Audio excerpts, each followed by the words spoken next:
We're hoping to defend the Constitution. I mean, you had several of these 6 states that have been debated and talked about for the last 9 weeks since Election Day. You had several of these states where they clearly went around the state legislature, which the Constitution, as you know, Shannon, is very clear. Article 1, Section 4 says the time, manner, and place for holding elections in the respective states shall be determined by the legislature thereof. You had Secretary of State, you had governors, you had state Supreme Courts dominated by Democrats, you had county commissioners and county clerks.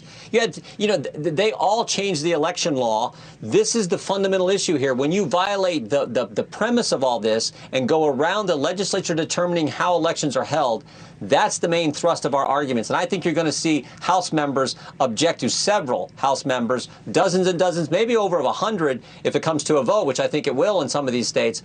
But several House members object to the acceptance of electors from 6 states. So I heard Congressman Chris Stewart, a fellow Republican, talking about this on the radio earlier today, and he said it's not going to change the outcome of the election. I don't want Americans to get their hopes up, but that still doesn't mean it's not the right thing to do or that we hope to shine a light on what actually happened. There's been talk of some kind of bipartisan panel to look into this. What difference will it make, or do you hope it will make?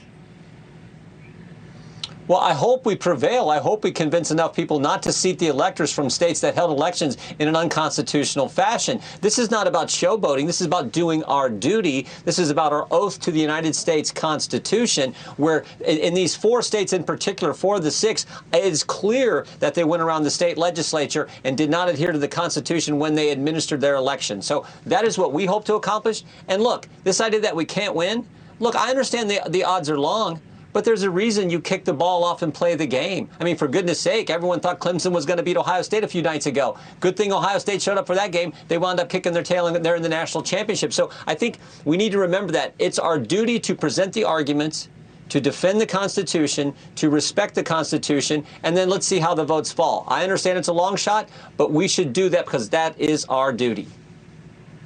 Hey, the Buckeyes were impressive the other night. That was an impressive showing, and I know as an Ohio guy, you're going to give them that pat on the back.